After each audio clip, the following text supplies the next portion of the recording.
Assalamualaikum warahmatullahi taala wabarakatuh. Bismillahirrahmanirrahim. Perkenalkan, nama Bapak Hendra Rusmana. Pada kesempatan kali ini Bapak membawa materi tentang wawasan Wiyata Mandala dan keluarga sadar hukum. Sebelumnya Bapak mengucapkan selamat bergabung kepada para peserta didik baru di tahun pelajaran 2020-2021. Meski pada saat ini kita masih melakukan kegiatan belajar mengajar dengan sistem jarak jauh karena pandemi COVID-19 belum sirna di muka bumi ini, dan kita harus berusaha dan kita harus tetap berkarya, bekerja dan juga belajar. Jangan sampai kalah sama pandemi COVID-19 ini. COVID tidak bisa menghentikan kita untuk tetap mencari ilmu. Langsung saja, wawasan berarti pandangan, tinjauan, atau cara pandang. Sementara wiyata, pengajaran yang berarti juga pendidikan. Mandala berarti lingkaran atau lingkungan. Sementara wiyata mandala berarti lingkungan pendidikan atau tempat berlangsungnya proses belajar mengajar.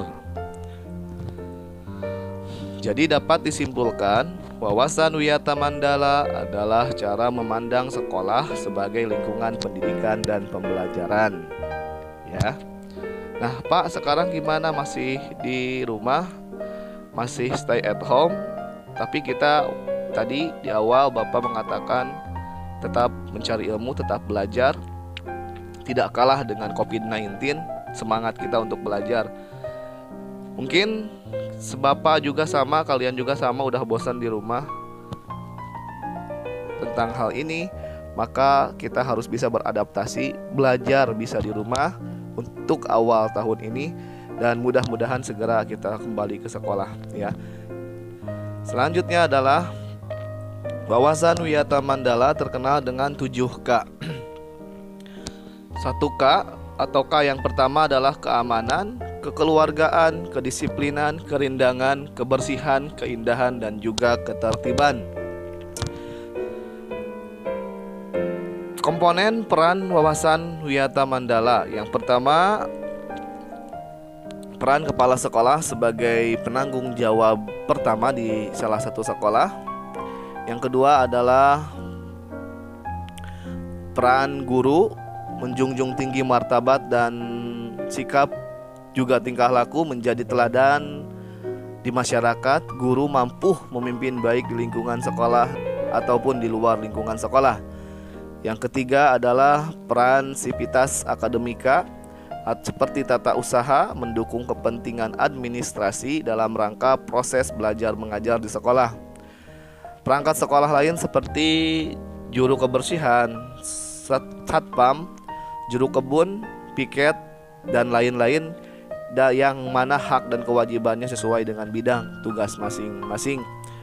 Yang kelima adalah peran murid dengan cara mentaati tata tertib yang berlaku di sekolah tanpa kecuali, hormat dan sopan kepada guru dan warga sekolah lainnya.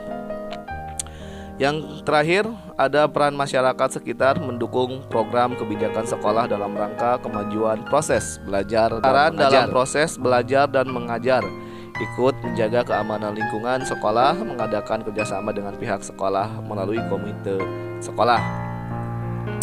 Nah, itulah yang namanya wawasan Wiyata Mandala yang harus kita pelajari sebagai tempat lingkungan belajar mengajar kita.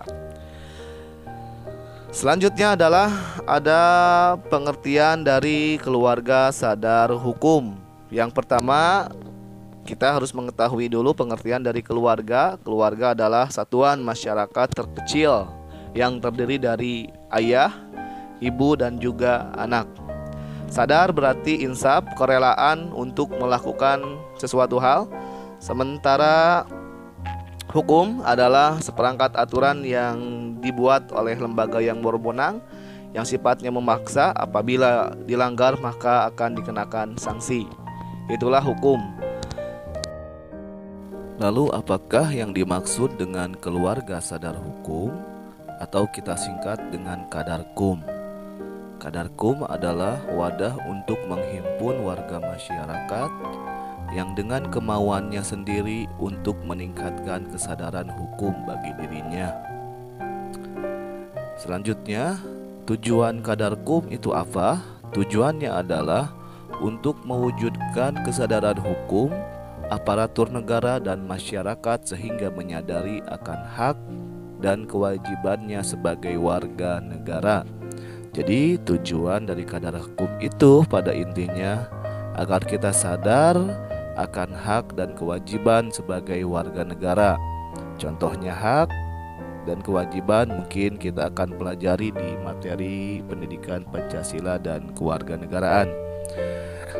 Indikator kesadaran hukum yang pertama adalah pengetahuan atau law awareness. Yang kedua adalah pemahaman, law acquaintance. Yang ketiga adalah perilaku atau legal attitude. Yang keempat adalah sikap hukum atau legal behavior.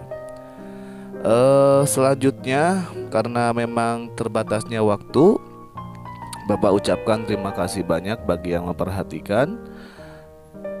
Sekali lagi selamat datang untuk para peserta didik baru SMA Martia Bakti tahun pelajaran 2020-2021. Assalamualaikum warahmatullahi taala wabarakatuh.